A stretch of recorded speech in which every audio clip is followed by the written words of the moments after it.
Hello, welcome to this tutorial on drawing facial expressions. This class is broken down into 10 sessions. Each session will discuss how to draw a particular expression. In this first class, however, I want to point out some fundamentals to get us started. No matter what you're drawing, whether it's realistic portraits or cartoons, the best way to start, in my opinion, is with a thorough understanding of the anatomy, or the bone structure and muscle structure, in this case of the face. If you examine your own face with your fingertips as you push your face into different expressions, you might be surprised that this is what the muscle structure looks like. There isn't a big round muscle here in the apples of the cheeks, for instance. All of the expressions that we can make, and there are thousands of variations, come from these linear structures pulling together. There are round muscles that surround each eyeball that enable us to squint or open our eyes wide in surprise.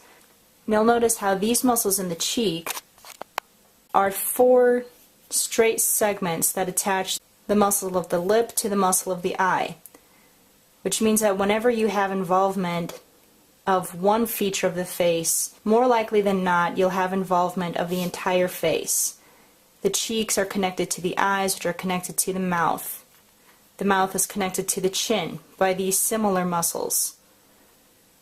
The eyes are also connected to the forehead. So if you open your eyes wide in surprise, you're also changing the position of the eyebrows. So keep the shape of these muscles in mind as you work. The second most important thing you can have when you're drawing a face is a mirror. If you have a mirror, you can examine your own face, making the expression that you want to convey. And that's a great help to you in drawing, so you'll know what shape the eyes should be, what the position of the eyebrows should be, whether the nostrils are flaring or not, and so on. You need to spend a lot of time watching people.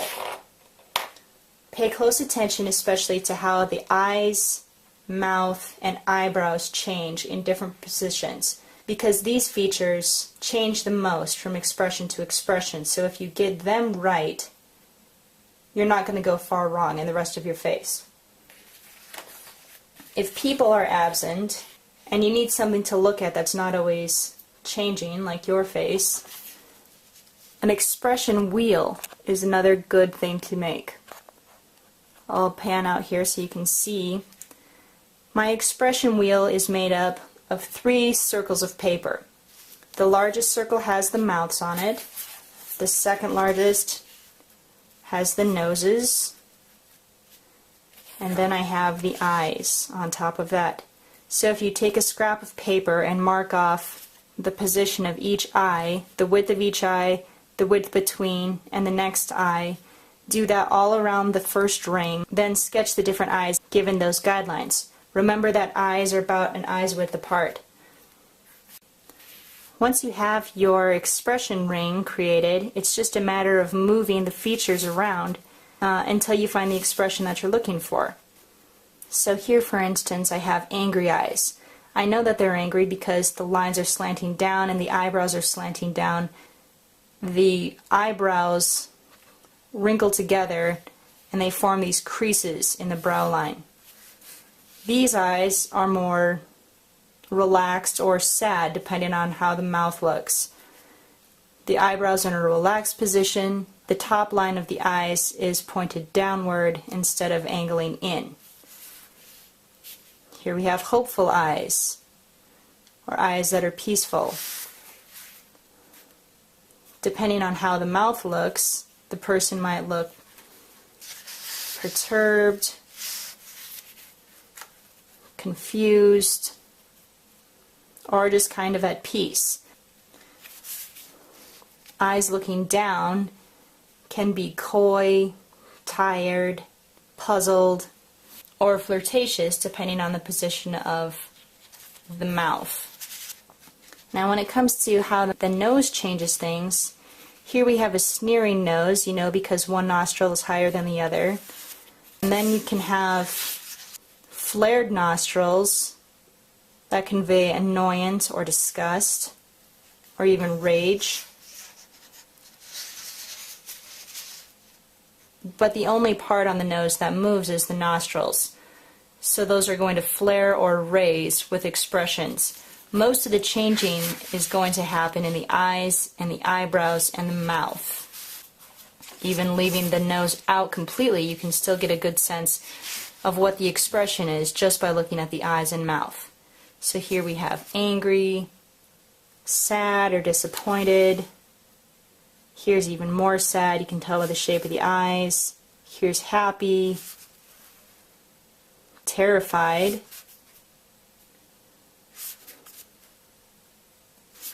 and so on and so forth.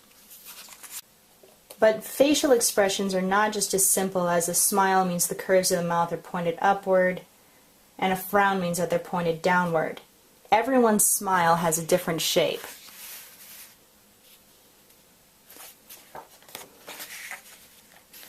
Here are 3 examples.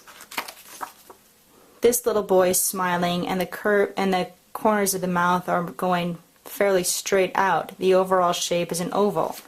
This man is smiling, and the corners are definitely going up, and the lines of the mouth on the outside are very prominent.